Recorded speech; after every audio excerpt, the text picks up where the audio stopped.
Check, check.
Check, check, check. Hey, hey.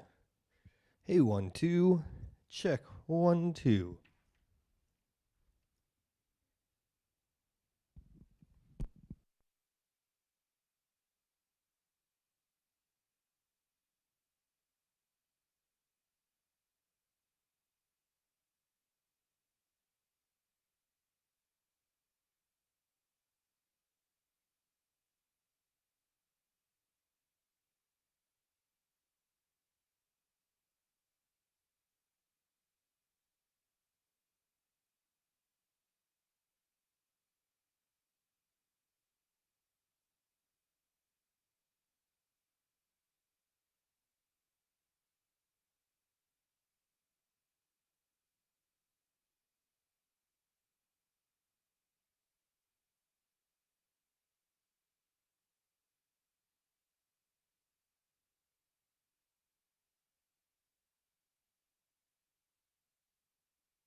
Everyone, welcome to Craig's Training of Webcasting.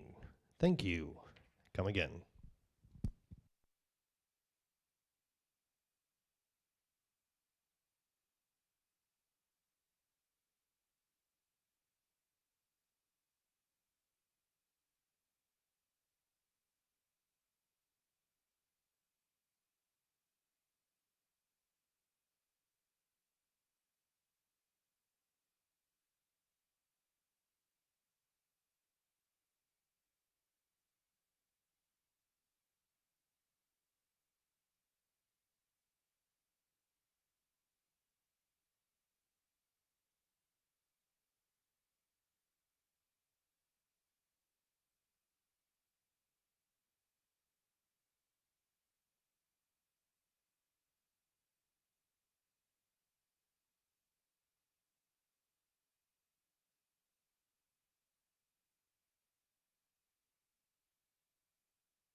to the room.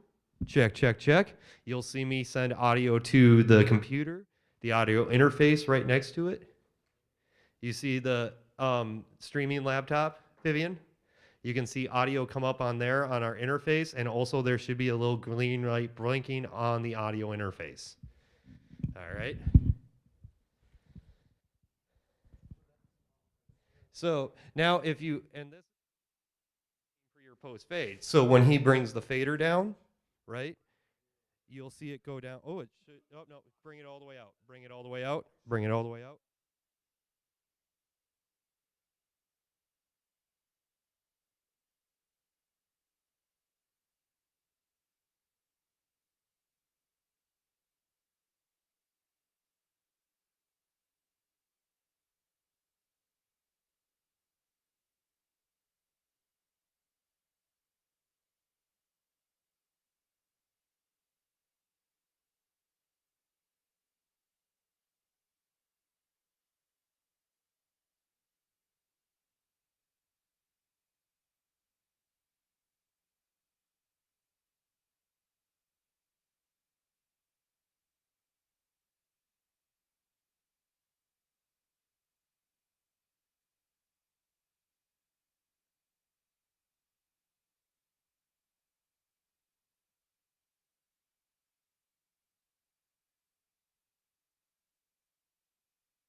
Check, check, check.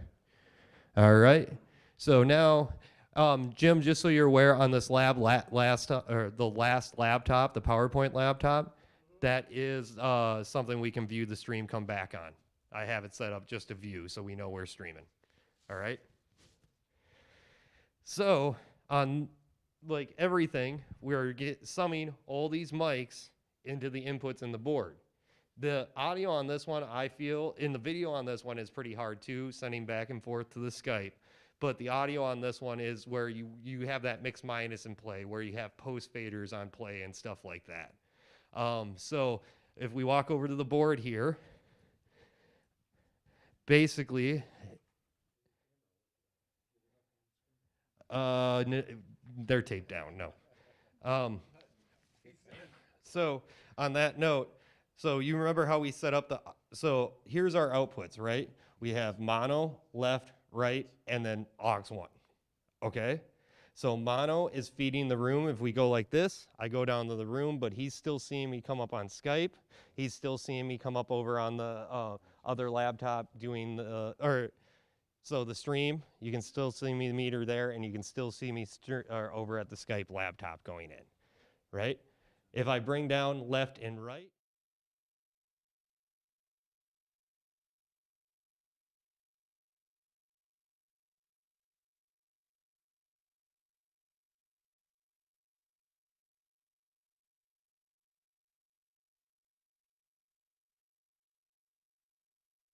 we had to set up a mix minus with the Skype. So as you can see on our first layer, we have Skype coming in. So when they call in, that will come up this channel, right? And we'll bring that up. But I don't even know, why are we blinking? Oh, I know why that's blinking.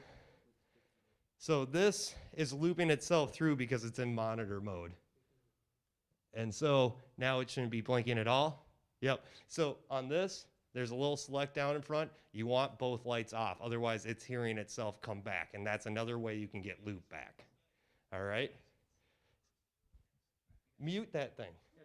Mute that thing. I am. Thank you. You're giving him the views or what? Oh, I thought you were Yeah. on his phone watching this one. Oh, thank you. Thank you. But on that note, so why we have that set up for the mix minus, we have it set up on aux 1 now. So we can tell what we want to go down to that channel. And so right down here, as you can see, we have all the other mics coming up, right? If we had computer audio that needed to go back and it was on this layer, it would be labeled here too. Or on the second layer, if we needed the other 17 channels back here. And so like my God mic, which is the other wireless I set up, is right here. And so I can talk to the Skype people, bring myself down to the room, but talk to the Skype people at the same time and be like, hey, are you guys there? And that's why that's set up. And that should actually be the only one out of all these that is on pre-fade. Because then I don't need that one up to the room. You see what I mean? What number is that? 17? That's 18. 18. 17 was our mic over there, but I miscounted mic, so we moved 17 down to 16, so he could have everything in the room on that first layer. So Yes. 18 is that. Yeah, this is 16. This is 16 now. When I set them up, it was 17 and 18 because I thought we were out of channels, but I saw we had one open, so I made that the public mic. All right, so Public? yeah, so everything you need is on that first 15. layer. Yep. Okay. 15, excuse me. But yeah, so this is in the aux menu still. So when we go out, you'll see that fader go down because, oh, it should go down. But if I was to use that mic now, which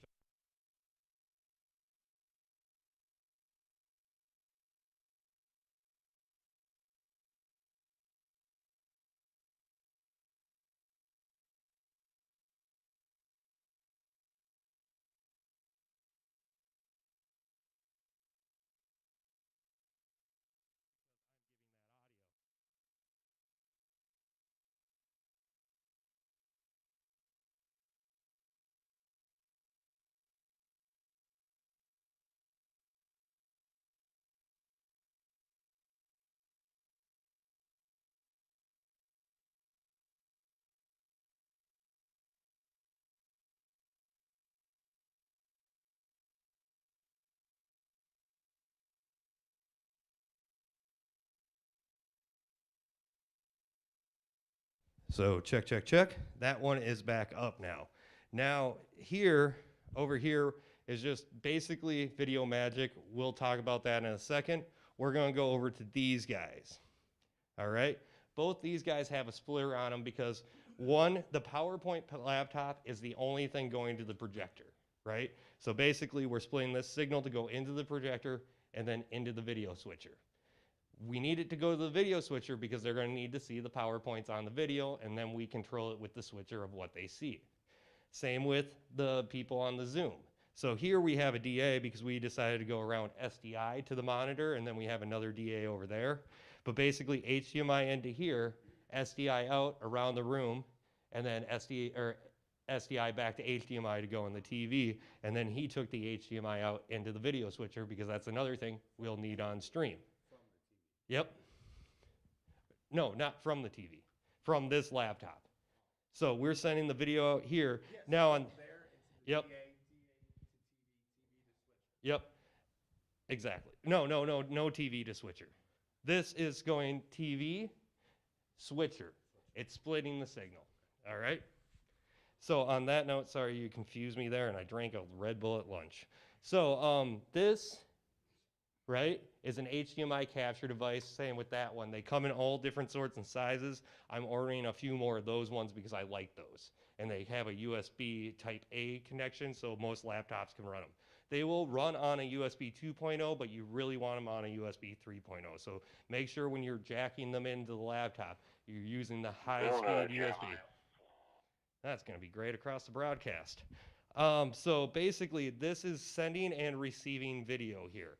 Same with this guy is only receiving video because we're just putting program to him. We don't have to take video back out of this guy. We're using the switcher as Jim has set up. We're using the preview because on the stream or on the Zoom, they have to see the board at all time because those people on the TV are also board members and they're board members. So if this board member says something shady to the other board member, they gotta see it. You see what I mean? So that's why we build the shot with this on the preview out. And so we'll have the PowerPoint up all the time, plus a PMP of the board going to just this laptop. All right? On this laptop, it's basically like a TV program, just switching between your shots. If someone's talking about the PowerPoint, put up the PowerPoint slide to broadcast. You kind of just have to naturally hear when they're wrapping up and bring out the PowerPoint. Sometimes it'll sound like they're wrapping up and then they'll go, oh, but we're back on PowerPoint. You gotta be ready for that. That video really, really, really has to pay attention because he is trying to put to film or stream or whatever you want to call it, what they're trying to portray, you know? So basically over here on this side is the panel. So people here will get up and get down, different people will talk, stuff like this. The center mic is for the public announcement or the public speaking portion, which happens right at the beginning of the meeting. And then that's the board plus any board members that can't make it. All right? So do we got that? That's quite a bit. And this is why the video is going to take a little more for, I think, people to figure out. But it's the same with audio. Who wants to see what where? It's all about routing, you know? So, and that's where the first time I screwed up and didn't really explain this well enough. But basically treat your program out just like TV. You know, you wait for RT Rybeck, which is the chair, to go, okay, we're about to begin the meeting. And that's when Sam, who's on his cell phone right now, will ride up the audio to broadcast and everything else. And then he will hit, you know, his fade in and start the stream. Or he's already probably started the stream. It's just we're on like a slide from the PowerPoint saying, hey, DMC meeting, blah, blah, blah, blah, blah, which is provided by Cody. And Cody is like the liaison between us and the DMCC. He works for the DMCC. What are you laughing about? Oh, you guys stop goofing off. Even though it was funny. But so on this, right here, we got two PTZ cameras set up on this one.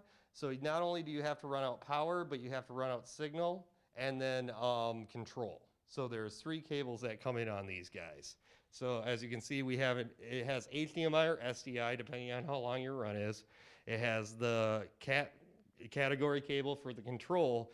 And so this goes back into the control, which we are using a switch because it only has one end. So you use an unmanaged switch to do multiple cameras like that. And so you have the 2 cameras go in there and then port right to the back of the control. And they're all set up IP. Jim, do you want to go over that a little more in depth, seeing as how you figured out the IP and the addressings real quick? Yeah, it's, oh, well, I guess I'll do this. Oh, Jesus. The cameras are already set up for their IP address. We only have 2 PTZs.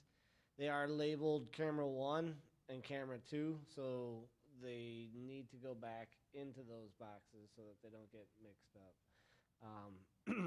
Because camera 1 is camera 1 on here. And it's the IP address is stated on here too. So it's camera IP address ending in 88 and camera 2 is 89. So yeah, each camera, like Craig was saying, has got to get power the camera. It needs HDMI signal to the switcher, and then it needs a Cat5 to the controller unit here. This Cat5, or the controller only has one Cat5 in, so if you have more than one camera, you need to use one of these switches. And they just get plugged in anywhere. All the inputs, outputs, they're all omnidirectional. So if you use multiples, you use one of those switches, just plug them all in. I like to differentiate them, keep the ins on one side and an out on the other, just so I know I'm not having to look for it. But then the controller is just basic joystick, you know, left, right, up, down. You can invert it if you'd like. Jim doesn't like it when we do that I- because he plays inverted. No, down is down and up is up. Left is right is right and left is left. That's it. Like it even says on here, down is down. It's not supposed to be backwards. But anyways, so you have zoom and focus control also. Set on autofocus at the moment, but you do have a bit of control on the right side of the optics controller. There's a focus up and down, so you can adjust the focus. You can lock the focus so that it's not gonna move at all depending on where you move the camera. There's an iris up and down, which is, you know, gain essentially. And then you have autofocus and auto exposure as well. So you can just set it on that. The OSD here is kind of like your menu. It is your menu, and you use the controller stick to access the menu.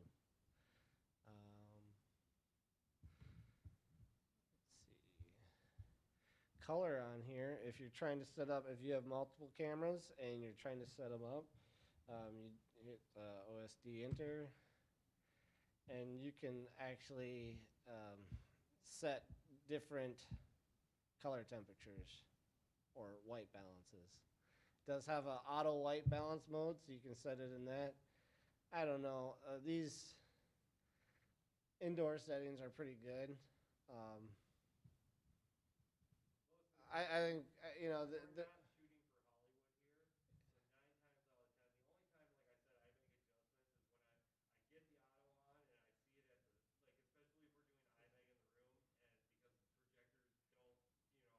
with the projector, and then I'll adjust my iris just to make the IMAG look better. Yeah, if you're going off of the projector, go what the projector looks like. But if not, if you know, go off here. You Like I want said, your end product to look good.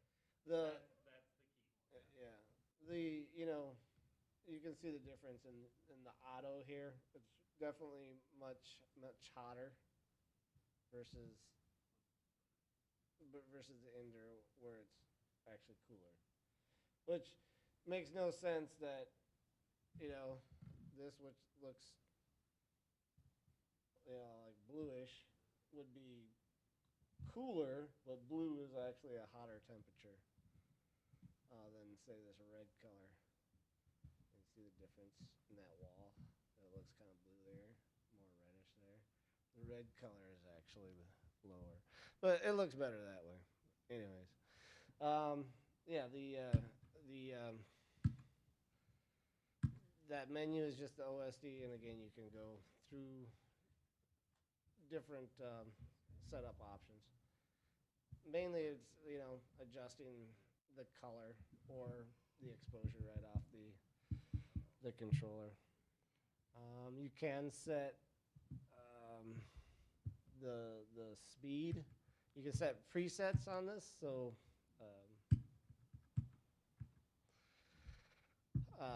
if you were doing a bunch of movement.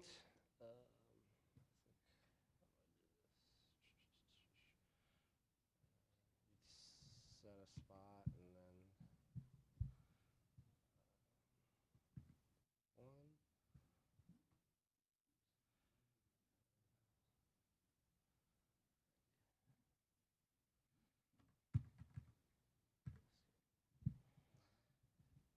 Yeah.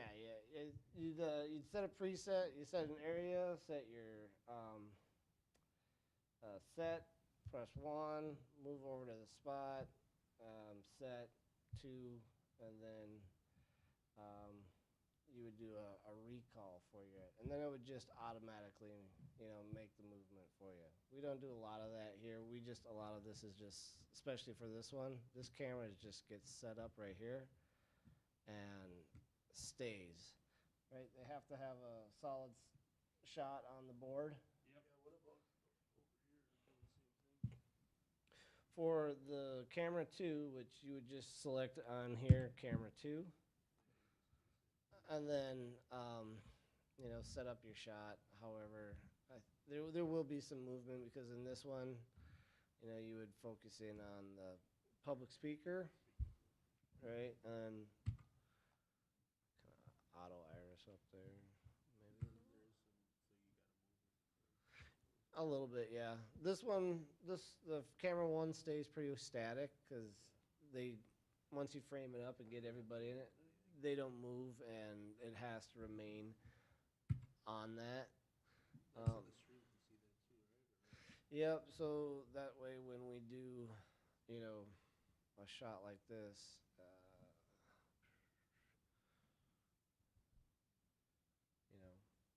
if they're public speaking, does the board have to stay up for the Skype and the stream, or just the Skype? Just the Skype. Just the Skype. Just the Skype.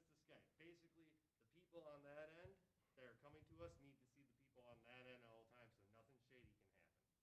Yeah. So basically, So you'd have HDMI 4 going as their main. Yeah. Yep. And so this is what your shot should look like. This would be a PowerPoint, and then they got to see the board at the whole time. Yep. And as you can see, he's moving it here, and that's why I opened this up here. Is so with the audio, there's a couple of ways. So you want to test microphone and speakers if you're ever having issues. Always open up with computer audio, and then I use the Focusrites. These things are basically plug and play with 99.9% of computers now. They just plug in, they get their power over USB. It gives you an XLR in and out, line level in and out, no questions asked, no dinking with the computer. So it's one of those. So I'm going to go to test speakers, microphone, and so yep.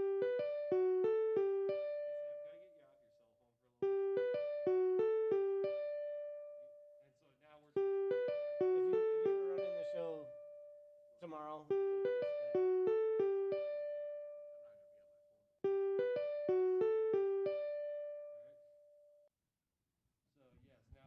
Input levels and see. Now, if he went check.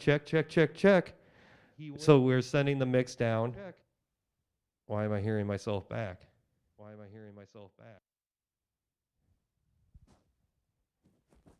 Check.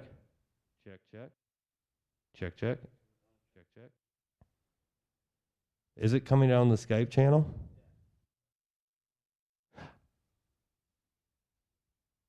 Hold on. No, I bet it's coming down the laptop. I turned it down. It came out of the house. Okay. I had to turn it up, right? Yep. It has to come back to do the test. Yep. From Skype. Yep. Now it went away. Yeah, because you turned it down. Check. It's still up in the room, isn't it? No. Well, why am I hearing myself in the room? Oh, you turned the Skype down. All right, turn the Skype back up. Check. Ooh. That's not good. Check. But Check. Here, let me go. Yeah, once. Nope. Nope.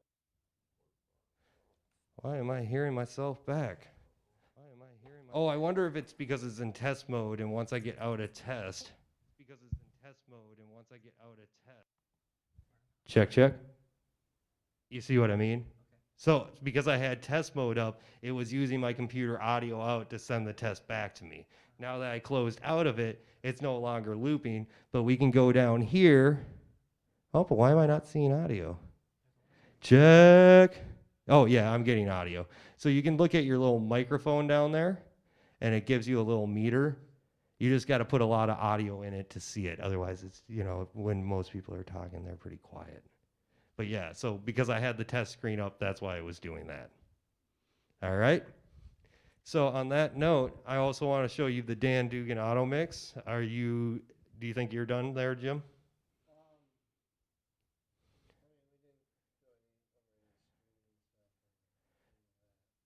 Well, okay, let's quick go over OBS and just where you put in the RMTP key, or like I did, link it to my account, and we'll show you how to do that real quick if everybody wants to just huddle around Jim here and look at the laptop.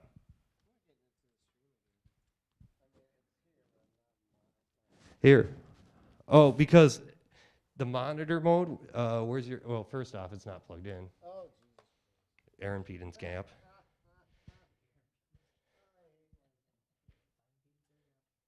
High impedance air gap, that's the one.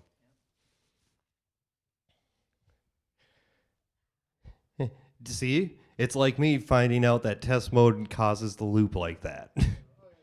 You can't be the best tech all the time.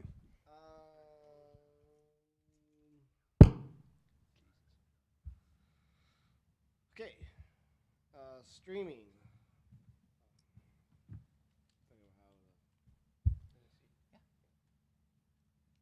So, a lot of streaming is the jargon, the technical talk for what things are. In this case, OBS is our encoder. That's our software encoder. There's hardware encoders and there's software encoders. OBS is our software encoder. These are hardware encoders, basically. Those are capture devices. Capture devices. The Those- encoder is on the actual video card itself. Yeah, the encoder is the software Yeah. because that's the software is what's taking the RTMP and turning it into the protocol. Yep. So, and what that's doing is taking this video signal from the capture device and we'll give it a RTMP, and that's a language that takes this video signal and turns it into an internet language that it can go through the internet to whatever platform that you want to stream to. Platforms are YouTube, Facebook, Twitch, Ustream, a whole Vimeo, Vimeo, a whole host of other platforms out there are what you stream to. So in this one, you always get your stream key and or URL from your platform. So if you were streaming to Vimeo, you get your stream key and URL from Vimeo. If you were YouTube, you get it from YouTube, and so on and so forth. We're streaming to With YouTube and Twitch now, though, with OBS, and like I just did here real quick, you can literally link it to your account by opening OBS, saying YouTube stream, and then go link my account, sign into your account, and it links it right there. Yeah, I'll show you that. So,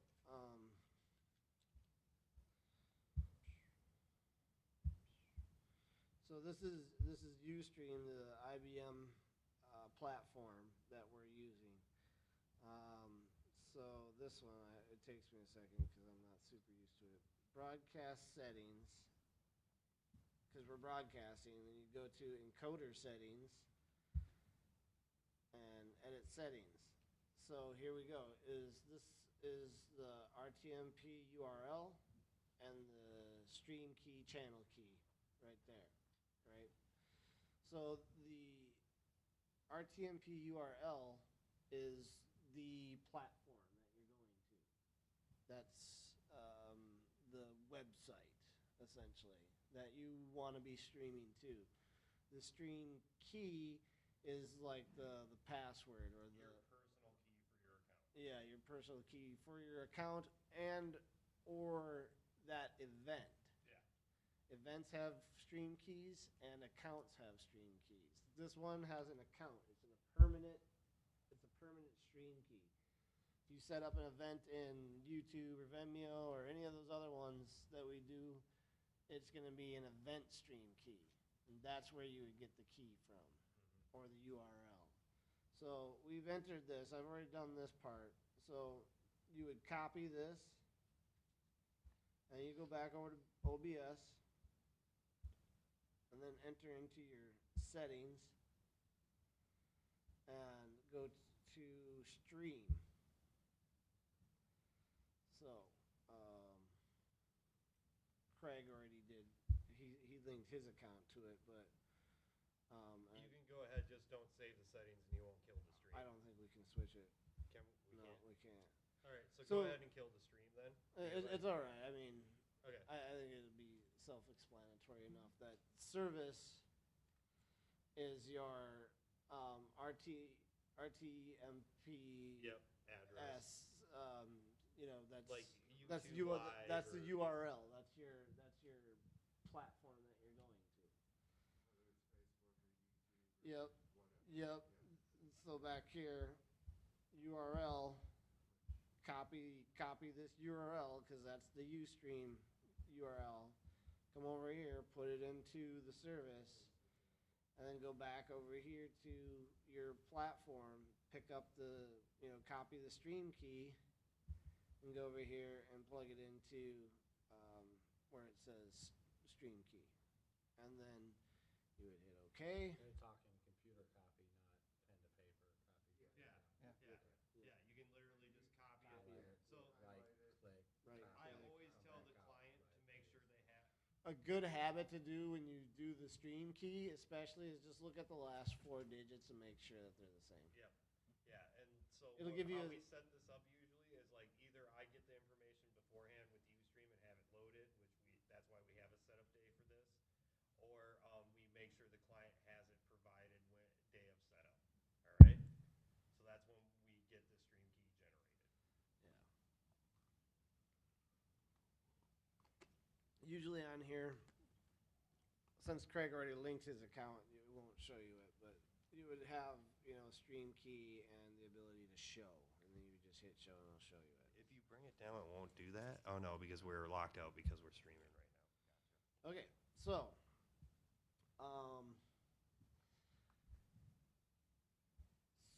so that's how you would get the RTMP. We want to do the how to set up a capture and audio device. I think so. Yeah, Okay, just quick, and then we'll go over to the I'll audio just on I'll this. just create another scene real quick.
seeing it, it will say USB capture device or something like that. If you get the nicer stuff like the Roland, the Roland switcher we're getting that has the streaming encoder built in, and then you just send USB out the back, it will pop up and say Roland V160 HD in there. So it's pretty good about going, hey, I know what this thing is, as long as you keep the computers up to date. So if you're ever having an issue when you're setting these up, do an update, do a Windows update, check video or like your video card update too. Set it to update, go take a break, come back, and I guarantee you all your issues are working now. Yeah, and sometimes this gets glitchy. Just X out of the window and open it back up, and it might come back. Yeah. So you've entered your audio capture and you've entered your video capture. Down here for audio and your audio mixer, you can go to your advanced audio properties. And this is a big one for Broadcast. broadcast. So the video guy can monitor the audio coming to broadcast. And to set up your delay. Mm-hmm. Since it takes more time to process video than it does audio, audio is going to come down the pipe faster than the video is. Yep. So there's going to be more latency with the video. So a lot of platforms out there are really good at detecting off sync. Some aren't. That's why it's always good to do a clap test. You on your stream view, when they clap, that the audio and the clap match. They don't match. A good place to set a sync offset is at about 200 milliseconds for everything that we're doing. Yep. I found 175 to 250, so you're pretty close. Yeah. It all depends on the platform, really. Start at 200 and up or down from there. Mm-hmm. So that would be right there. And then here, audio monitoring. I've got it on to monitor and output so that I can hear the stream. In which case you can also monitor out off that Focusrite, but then you're not hearing what the laptop's doing to it, which the laptop might adjust the audio. Anytime you introduce new tech, it could send your audio north or south or any of that. So it's just something to be aware of. That's why it's always about where it's ending and the output. You know what I mean? Not so much the input.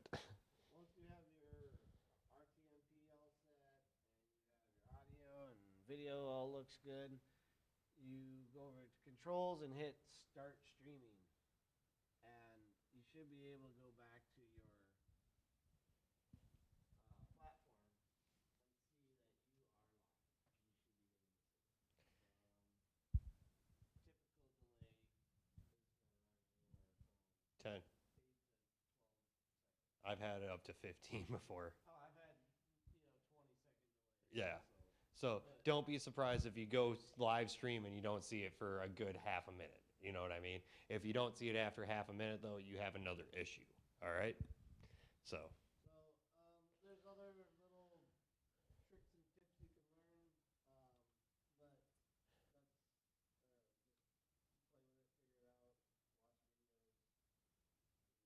videos. Your settings, everything you need here.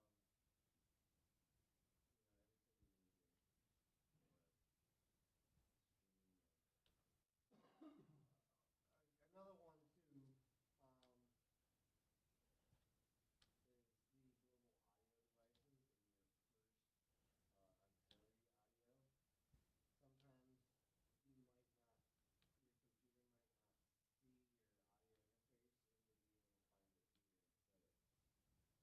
Scarlett logo.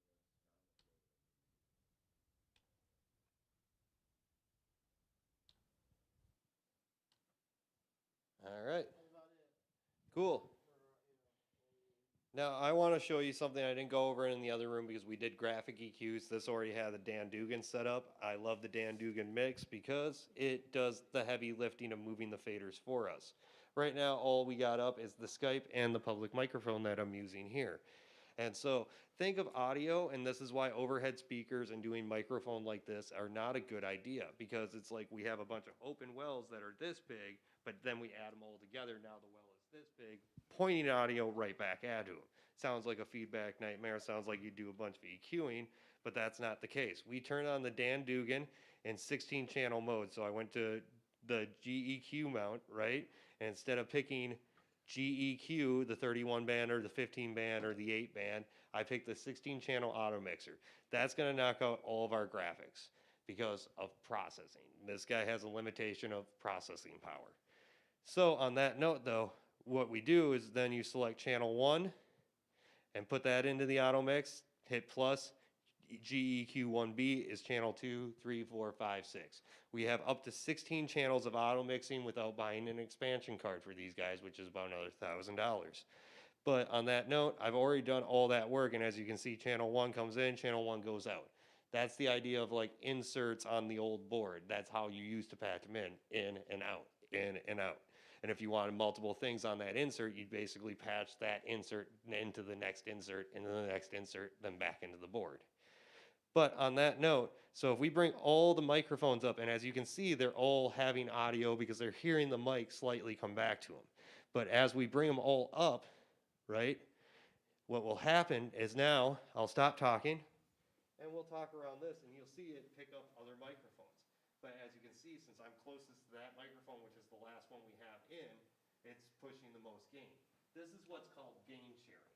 And so what gain sharing is it says all these mics are hot and got 40 dB of gain, but once one person gets louder, and if Jim goes ahead and talks over there, Hey, yo, yeah, yeah, yeah, yeah. it's like, well, these two mics are giving me the most audio. I'm going to shove the gain down to this. I don't know what to say, but I'll Out the just rest. sing it. But then as I come back in, now me and him are fighting each other. You see?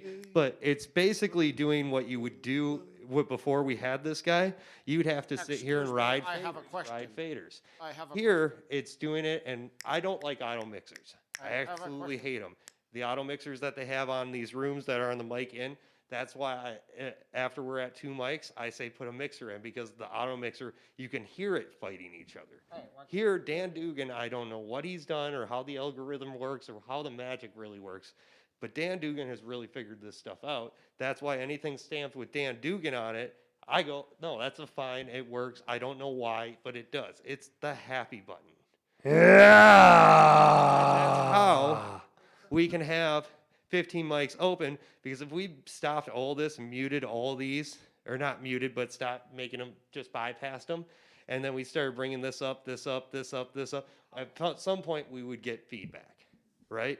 Because of this, though, it's sharing the gain and going, nope, this is the most important mic now. Even though I'm seeing level at the rest, I'm giving this priority, Well, because Dan Dugan is magic. hello? Can you hear me? Can you hear me now? Hello? Yep, but see, since I'm being louder, I overtake now. But yet, at the same time, now if me and Jim want to have a conversation, Hello, Craig. How are you today? pretty good. How about yourself? I don't know. I'm just sitting here testing mics. Yep. But even if we talk at the same time and you talk relatively loud and me and you are talking at the same time, you know, A lot of them, just putting audio in the air. they'll do this sort of thing. It, Talk like this. yep, and they're sharing the gain, both putting us at an equal volume, but knocking down the rest to eliminate the feedback or the chance of feedback. This Dan Dugan is the only reason why I will do this meeting with overhead speakers. When I took this meeting over as AVVR and was the main video guy, what I wanted to do was set up 2 speakers at the end to point our audio that way. One speaker basically on a mix minus with that board pointed to them, with a speaker here pointed to them, but not having these 2 guys in the same, that guy feeding their speaker back to them, if that makes sense. But they wouldn't let me do, they told me it was too much gear. And then we got these things, and I was like, fine, I will do it with a Dan Dugan. Didn't we have speakers when we did this in the Riverview room? Yes, yep. And then I got to set it up like that because of the reason that I said, because, Pain in the ass. yeah, but it was still better than coming through the overhead speakers and using the old, The overhead sucked. yeah, well, the overhead sucked. That, and like I said, you're basically with a microphone, you can't see it, but the pickup is around here. As I get the mic away, but now you get 2 mics together, it like combines them. thus making it easier for feedback. Like I said, we were basically, if it was one mic in here, fine. But the fact that we got 15 hot mics, and I mean vocal level hot, and vocal level on your gain is anywhere from noon to above noon slightly. Singing is at noon and under slightly, as long as you got a decent singer. You know, when someone's singing, they're putting a lot more audio out there, so they don't need as much gain. But here, since everybody, especially Kathleen Lamb, who will, I shouldn't say names, but she will end up sitting between those two microphones. You basically use those two microphones as one microphone for her, because she will do this, all right? And be well off the microphone. But, and it's not even important in this case to get it back in the room. You want to be able to hear it through the speakers. It's kind of one of those tells, like, okay, I know it's going to the speakers, so it's got to be going to the stream. But it's more important that you see level going to that stream for the recording, and for, because this is a corporate government thing, you know, they need the records of it. And that's the whole reason why we're here. And so the video could look a little blurry, but the audio's got to be announced, and they got to make sure that they can get the details of the meeting off of this. That makes sense? All right, cool. Hey, so have you seen the Dan Dugan work? No, I got the first end of it. I thought I was gonna die. That pizza's tearing me up. Oh, no worries. You want to come over and just take a look, and then Dylan, you talk there, and if Jim could talk in another one, and you can see it work. So basically, like I was showing them, I had to give up our GEQ mounts, which are in GEQs. Instead of having the 16 channel or the flex or any of that, I picked the 16 channel auto mixer, which brings up all these. And then basically you go through, and so there's two channels on each one of the racks, right? Channel 1, channel 1. And then you hit next, channel 2. Next, channel 3. And then you set them up 1 through 16. You have 16 channels of auto mix. right here. But now, since we're fighting each other, literally you can see me, because I'm talking louder, my voice takes control, but then Dylan. Well, I'm says- talking louder now, You so. see? And that's called gain sharing. It's taking the cumulative, and that's why, like I was telling them, that's why we don't need EQs, because we don't need to eliminate feedback, because we're sharing the gain between microphones.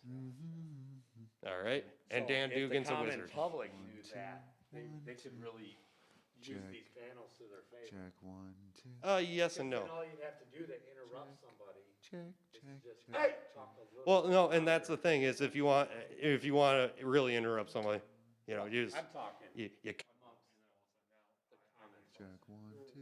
yeah, but that's the thing, is like, this is one of the only times I put this mic on here, because we are short a board member. Normally you have 9 board members, and so the way I set this meeting up is 15, and the Skype will all go in the auto mix, because the Skype, as long as you're sending line level in and out, and as you notice, I have no gain brought up on that, because I'm sending line level into that, but yet we're picking up good signal.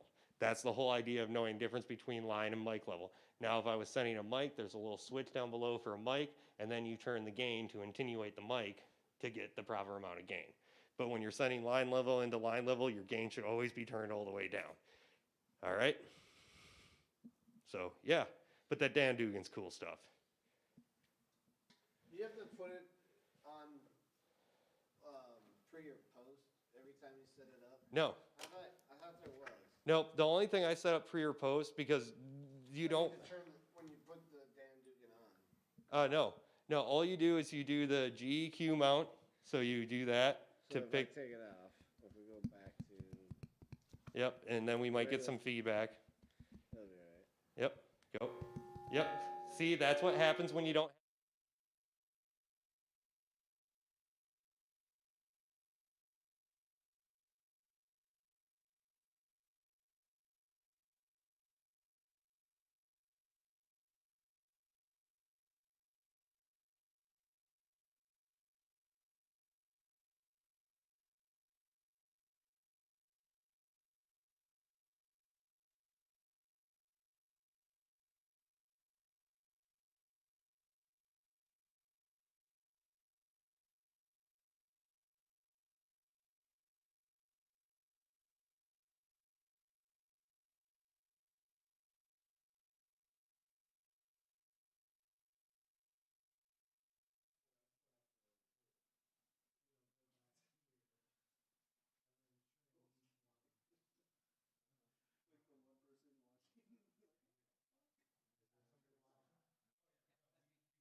be aware of, because I didn't even know that, but Jim's had it bite him, is there is apparently an insert on and off. So if I want to bypass my auto mixing going on this one channel, you go ahead, and now if we go back to our Dan Dugan, that is no longer auto mixing that channel. That channel is always going to be at full. So if you go talk to another mic, that's not going to fight that anymore. So be careful. That's a thing to watch for. So what was that now? Oh, no, I didn't even turn it off on the right channel. That's why. What channel did I turn it off on? Oh, Skype. So here, 15, I'll turn it off. As you can see, it's Okay. going in. Yeah. And now it doesn't have the auto mix on. Gotcha. Yep. So that's just a bypass right there. All right? Well, like I said, the one at Chatfield, when you turn the Dan Dugan on,